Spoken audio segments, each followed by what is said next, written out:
Objection, man. Mr. Hensley. I drive a BMW. Anybody with an autopilot vehicle, you know for a fact it won't do that. Malik Bey. All right. So, Mr. Hensley, we've been through this before. I'm going to call you by the name that's found on the information here. You have my nationality information. You have my. So, Mr. Hensley, are you representing yourself today? Proper persona sui juris. All right. Are you representing yourself today, sir? Propria persona sui juris. All right. So, Mr. Hensley, I'm not certain what you mean by that phrase. All I'd like to know is that whether you're representing yourself today or not. We've had this conversation many times previously. It's up to you, sir. All right. So, Mr. Hensley, you don't have a response for the court? Well, you don't know what proper persona sui juris is? That means somebody presenting themselves.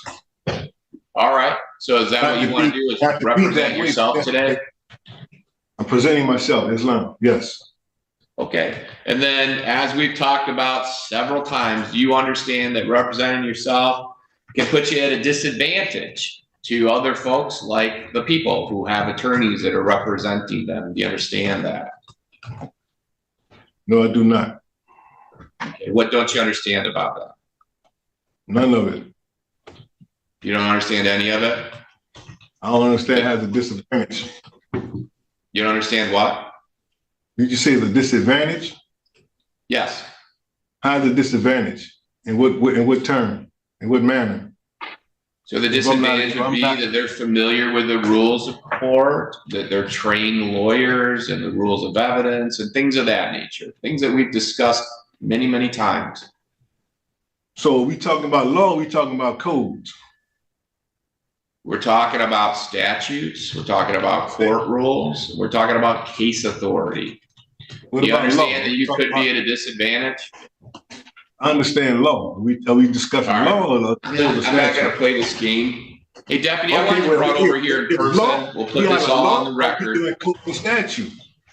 We're going to put this on the record in person. We're going to get Mr. Hensley sentenced today, and we'll make a complete record, as complete as we can, but I want to do that in person because... All right, guys, buckle up. Today, we're diving straight into courtroom chaos. This hearing doesn't ease in. It explodes from the first second. The defendant immediately challenges the court, refuses to answer simple questions, and hides behind legal jargon about identity and self-representation. The judge stays calm but firm, warning him about the risks of going solo. The tension builds fast, ending with the judge pulling the plug on Zoom and demanding an in-person appearance. We can do this all morning via Zoom, and it's just not very conducive to that. So if he can be brought over, and then we'll continue with our doctor until we see him here. What do we have next that we can do? Yes, sure, we call the case People v. Lowell Schwartz, case number 24S. Case number 23S 18766 FH, People v. Milton Hensley Bay Jr. Defendant is present. He is in person. He is in pro per. Today's the temperature for sentencing. And in front of him at the podium, I've provided 2 copies of his right to appellate. All right. So, Mr. Hensley, we are back this morning for Sugar Court sentencing. He's appearing in person. We did try to start this earlier with him remote at the jail. It just made more sense for the court to have him present where we're not trying to talk through Zoom. So, Mr. Hensley, here we are again today, sir. First, I want to start with this. When I arraigned you a couple weeks ago, you were given the opportunity to request court-appointed counsel, and you were also given the opportunity for the last several months to retain your own counsel. Are you representing yourself today, sir? For objection, for the record, make the record reflect. My appellation is Malik, title is Bey. Works American National under Islam. Anything else? Proper persona sui juris. All right. So, sir, the information that I have in front of me has your listed name as Milton Joseph Hensley Jr. So we've been through this before. Respectfully, I'm going to call you by the name that is listed in the information, Mr. Hensley. So, Mr. Hensley, do you wish to proceed by representing yourself today, sir? Open my Fifth Amendment right. All right. You don't wish to answer any questions from the court? Now that the defendant is physically in court, you'd expect clarity, but things only get stranger. The judge again asks a basic question: are you representing yourself? Instead of answering, the defendant argues over names, invokes the Fifth Amendment, and refuses cooperation. As an observer, it's clear the court is boxed in. The judge documents everything carefully, knowing this resistance may matter later, while the atmosphere grows heavier and more confrontational. My Fifth Amendment right. All right. So you're not going to answer the court when I'm asking, do you wish to proceed representing yourself today for circuit court sentencing? You wish to do that, Mr. Hensley? Objection. My appellation is Malik. The title is big. All right. So then let's get this on the record. As far as the PSI, Ms. Bond, it would appear that the court has a copy of this. Mr. Butler apparently has it. And then what do you know about Mr. Hensley receiving this copy? So Mr. Hensley, have you had a chance to review the pre-sentence report, sir? Objection. My appellation is Malik. Title is big. And for the record, you have my nationality information within your files. So you know my appellation. All right. So when was our PSI completed, Ms. Bond? Looks like 2/29/04. Yes. Cut it, reviewed it. And so after the review, that would have went out to all the parties or sometime in March. So I also want the record to reflect, I've seen Mr. Hensley several times as it relates to sentencing. He had been appearing for all of his court appearances. He had been cooperating with the court as it relates to expressing his desire to represent himself in these proceedings. He's never wavered from that, which is why the court is inquiring again today. I recognize that sentencing is an important part of the circuit court process. It's certainly a hearing, if you will, that would require and entitle, I should say, the defendant to the assistance of an attorney, which is why I'm asking. However, the court is balancing that with the idea that this circuit court sentencing date has been delayed several times, and the court can't help but glean at this point it just appears to be a delay tactic. The court, we sift that back through the dates, has given Mr. Hensley several times to hire counsel. He expressed that interest. Again, it appears in hindsight that it's simply a delay tactic. Court has given Mr. Hensley several times, actually not even with the sentence that the court's required to give here in a moment, keeping him out on bond. This is the turning point. The judge lays it all out, explaining months of delays, repeated chances to get a lawyer, and missed opportunities the defendant chose not to take. From the outside, this feels like the moment patience runs out. The court openly calls the behavior what it appears to be, a delay tactic. With that, the judge makes it official. Sentencing will happen today, no more stalling, no more games. To do those things, explore counsel. Even after being arrested on the warrant when he failed to appear, court also gave him the opportunity again to request court-appointed counsel. In fact, the public defender's office appeared at his arraignment. Mr. Hensley Bays had the ability to fill out the affidavit and request counsel. Here this morning, in response to the court's questioning, he does not appear interested in answering the court's questioning. Again, it appears to be a delay tactic. I am comfortable that the pre-sentence report has been provided months ago to Mr. Hensley.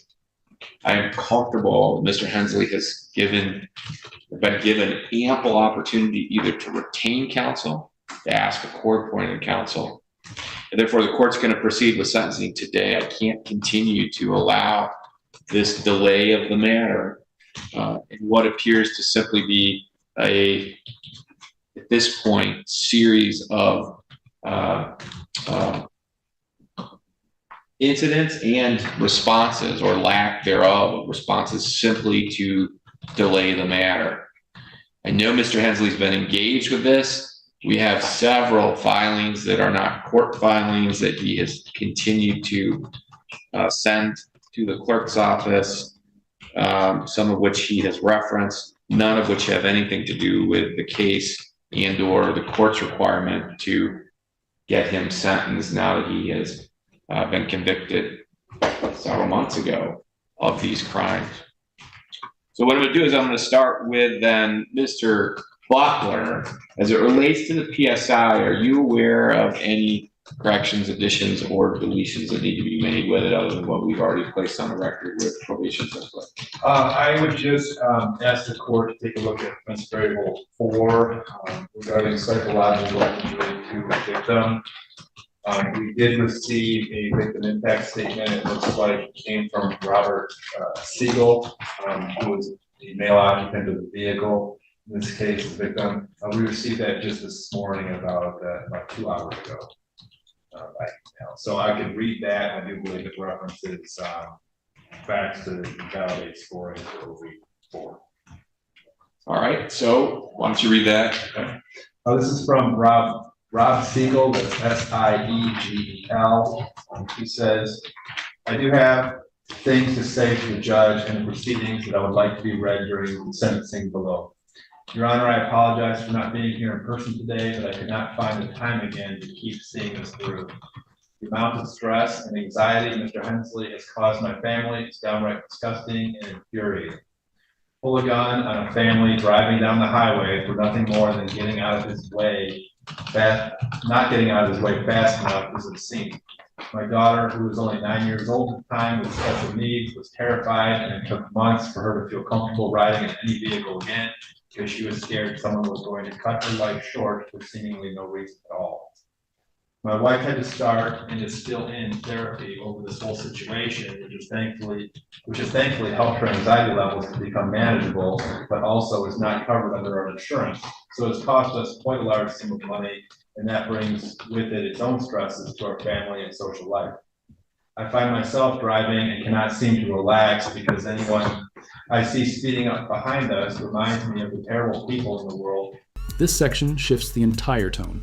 The victim impact statement is read, and the courtroom focus moves from legal arguments to human damage. A family describes terror on the highway, a child traumatized, a wife in therapy, and lasting fear that won't fade.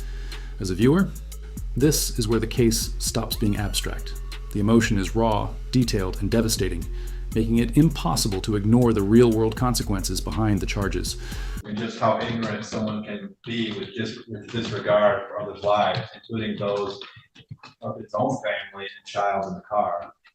Being that there are previous charges against Mr. Hensley for almost the exact same situation, where he brandishes a gun and threatens to kill people because of his unchecked aggression and inability to safely operate a vehicle, which then turns to road rage, I plead that the court recognize this man is a danger to society, whose blatant disregard for human life will eventually cost someone to lose theirs, if not his own. Because of all the pain, sufferings, financial burdens, and overall creation of trauma and issues in the many lives he's affected, I petition that the court give Mr. Hensley the maximum sentence possible for his crimes, so that my family and others he's affected may know some semblance of peace. To Mr. Hensley, despite everything you've done to my family over this very long process and the disdain I have for you as a human being, I hope that your time behind bars will allow you to see life differently, and that you can truly find the error of your ways to become better for yourself and your family. So with that statement, I think we have 2 individuals that are reported by Mr. Siegel to have suffered emotionally from this, his 9-year-old daughter and his wife, both of them were in the car at the time. I think that would validate more than 10 points. I object to that. Hold on. So, Mr. Hensley, what is your objection? Tell him prove everything he's saying. If his wife and everybody went through the trauma, show me the doctor bill and the proof that he went through it. Because I can't believe somebody that was slamming the brakes on the interstate at 75, 80 miles per hour deal with trauma. You could have killed us and everything behind me. Ain't no such thing as you got trauma for you slamming your brakes. All right. Prove the accusation that you made.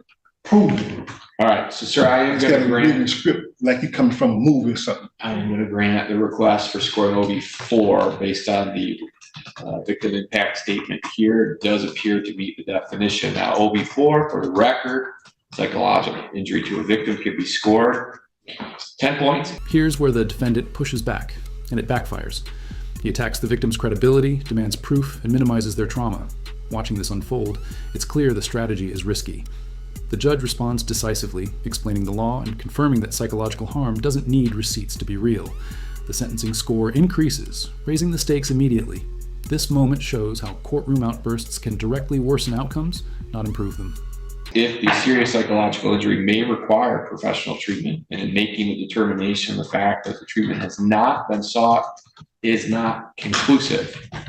First, we have the issue of the 9-year-old in the car, apparently with special needs, and dad, victim, has expressed in that statement that was just read into the record how this is still affecting the minor child.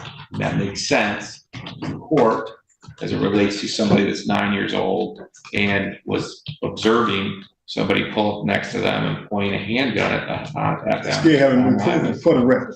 Mr. Hensley, you've been convicted of that, sir, by the court. We're gonna have our Okay. We will have our So please let me finish, and then I Yeah, certainly continue. will give you the opportunity to address the court before sentencing. And then also pursuant to the statement that was just read into the record from the wife, who also was in the car, according to the testimony at the trial, she is not only suffering from the effects of this, has sought treatment and continues to seek treatment, which is in line with the OV scoring guidelines that professional treatment may be required, in fact has done, and is still being engaged. So we'll score 10 points for OV4. So that will change our total OVs to 35. And does that change the level? Good, Your Honor, changes it to a level 4, and so a C4 cell is going to be 523. All right. Any other additions, corrections, or deletions from the people? No, nothing from the people, and no, nothing else from the people. So you've read the statement into the record, then nothing else from victims, That's correct, Your Honor. and then anything on behalf of then the people. Your Honor, the recommendation on the 0 to 17 guideline range is 12 months on count 1 and 2, and 2 years on count 3 preceding the count 2 sentence. The people did initially support that, but with the change in the sentencing guideline range, obviously this does open up, Your Honor, to more opportunity for incarceration if you so choose, and we would leave that at discretion. But otherwise, we ask that you at least follow the recommendation as intended by Henry. All right. So, Mr. Hensley, I'm going to give you the opportunity before I ask you to address the court for sentencing. Do you have any additions, corrections, or deletions as it relates to the pre-sentence report? Yeah, I can say. Do you have any additions, Accusations. corrections, or deletions? All those accusations are false, and none of them have been proven. Okay. Not one. And he talking with this story. As it relates to this report, do you have any don't have no additions, report. corrections, or deletions? Excuse me. No, I don't have a report. All right. So, as it relates to sentencing, is there anything that you want to state to the court before a sentence is imposed? You know, I have my medical information. You know, I have stage 3 cancer. You know, I have head trauma. You know, I have neck and back injury and something with a dry foot. For the record. Anything else then, That's Mr. it. All right. So Mr. Hensley has provided, it is accurate, information regarding different medical issues that he has, that he is suffering and is suffering today, as a matter of fact. However, as the court sat through this trial, it's clear to the court that what Mr. Hensley was engaged in is troubling. The testimony of these victims where they were traveling on westbound I-96, minding their own business, when Mr. Hensley's vehicle comes up behind them, at a high rate of speed, the victim described with great clarity how close Mr. Hensley and his vehicle were to them, to the point they were extremely uncomfortable. Objection. Did not, hold on, Mr. Hensley, let the court finish, okay? To the point that they thought they were going to be struck. The victim, I recall, describing being unable to even see the front of Mr. Hensley's vehicle. That's how close it was, meaning the grill, headlights, I recall the testimony, and that they immediately got over. Victim then went on to describe that Mr. Hensley pulled up next to them and pointed a handgun in this manner. Of course, pointing over to the right and directly at these individuals. The victim described how he reached back, sort of to shield his family, and that they were getting down as best they could. Now, all of that, I think, is certainly actions that would cause the victims here to feel their life was in danger if somebody points a gun at them. The fact that somebody is tailgating back closely behind them on the highway at speeds of 70, 75, 80 certainly puts people in danger, could cause people to be incredibly uncomfortable about what's going to happen next.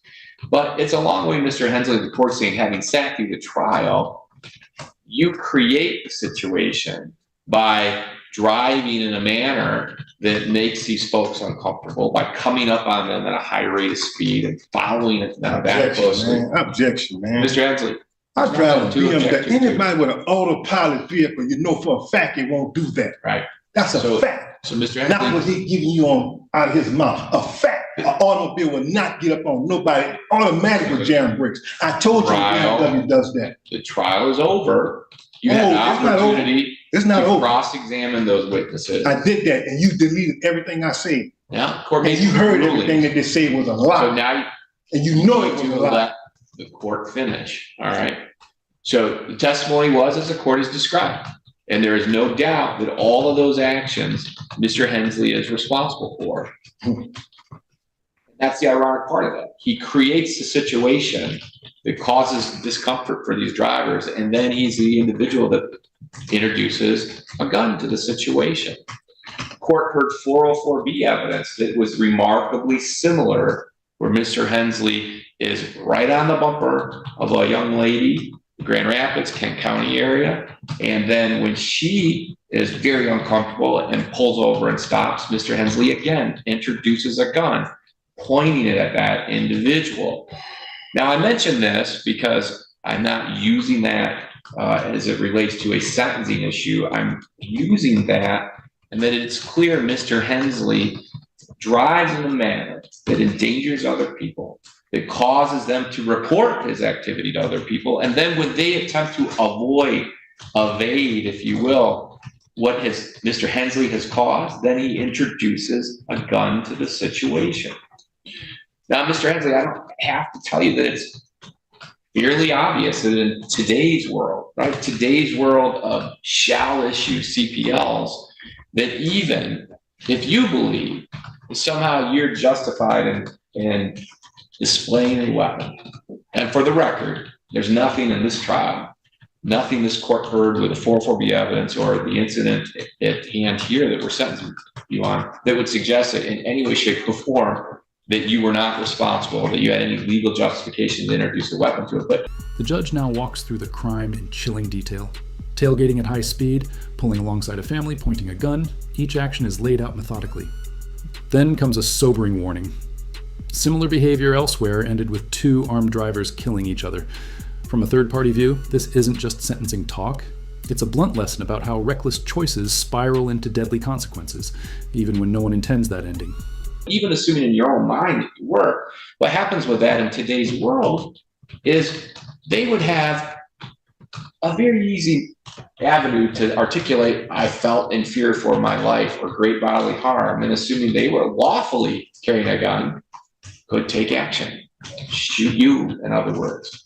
And I can remember just in little Ione County, an incident that occurred just a few blocks from here, in which an individual was tailgating a lawful CPL holder going right down Steel Street over here. And so that individual, much like here, got over, pulled into the car wash to get away from this guy.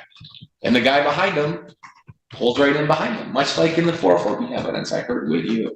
And so what happens is the CPL holder, what is this guy doing? He's crazy. He pulls his gun. Now, you can argue whether he could articulate at that time whether he felt his life was in danger of death or great bodily harm. But regardless, so what happens is the tailgater, he then also was a valid CPL holder, and he pulls his gun. And guess what they did? They shot each other. and they both died. The ironic thing is maybe it's the one time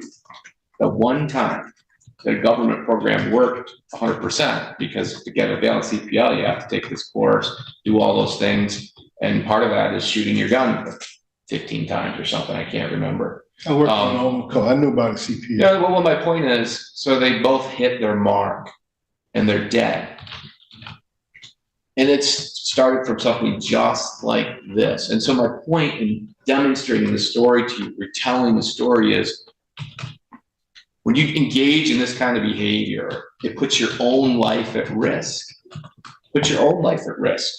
And that you're lucky that hasn't occurred to you, but you certainly have frightened the heck out of people with what I heard in this trial. You certainly were in the wrong, and you're not a valid CPL holder. That's the other problem. Because I don't need it. All right, well, I recognize you think that you have some fundamental rights that I'm not aware are found either in state or federal constitution, and you certainly can take those up on review, right? I'm already in Western District Court already. So that's fine. You can appeal anything that you'd like, any reason you think you have a valid appeal, but they're simply not found in state or federal constitution. And so here we are today. So that's how we end up with a carrying a concealed weapon, felonious assault, felony firearm. And what the court likes to do, Mr. Hensley, as I'm reviewing this, I will say this, I'm weighing positively in a positive manner here. You stand before the court at age 50, you don't have any prior criminal history. Exactly. Which is somewhat remarkable when I heard about the 404B evidence. So exactly. I don't know how that didn't result in some sort of crime, but it didn't. And I'm recognizing that, and I'm going to recognize that in the sentence I'm going to impose here in a minute. We do have the sentencing guideline now, which is 5 to 23 months. Court likes to think about the middle. The middle of 5 to 23 is going to be 14. And I also want to recognize that you don't have any prior criminal history, and that I will also recognize until lately that you've been cooperative with the court. You showed up to court, that you, as far as I could tell, did your very best to represent yourself, and were adamant about doing so and took this matter seriously. All of those things, I think, are things the court can weigh that are positive to you.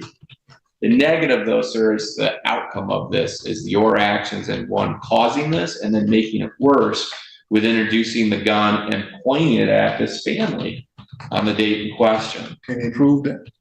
They did prove that. No, Beyond a reasonable doubt No, at they did trial. not. I recognize you disagree with that. Because you had asked the court to you decide had it, photos, and you the had court video, decided it. you had somebody's mouth. Those are all Yes. evidentiary issues that you, again, can explore on appellate review, sir. You're welcome to do that. Yes. All right. So as it relates to the carrying a concealed weapon, all right, so carrying the concealed weapon is count or charge number 1. Court's going to impose a sentence of 12 months to 5 years. That's under the minimum guideline range of, or the middle, I should say, of what the court was looking at 14 months. So it'd be 1 year to 5 years with the Michigan Department of Corrections, and you do have credit now for 14 days that you have previously served. As it relates to the felonious assault, now this would be charge number 2. The court's going to impose a sentence of 1 year with the Michigan Department of Corrections to the statutory max of 4 years. You will receive credit for 14 days that you have previously served. And then as it relates to count 3, this is the felony firearm. The court is required, Mr. Hensley, to impose a sentence of 2 years with the Michigan Department of Corrections. And then counts 1 and 2 that I mentioned earlier will be served concurrently with each other, but this count 3 by statute is required to be served consecutive with and preceding these other 2 counts. So 2 years with the Michigan Department of Corrections. This is the finale. The judge weighs the defendant's clean record against the seriousness of the conduct, then delivers the sentences. Prison time on multiple counts, including a mandatory firearm term. Appeal rights are explained, but the defendant refuses to sign, denying the court's authority one last time. And that's where it ends. Judgment entered. Doors closing. If you found this breakdown valuable, make sure to like the video, subscribe to the channel, and we'll see you in the next video.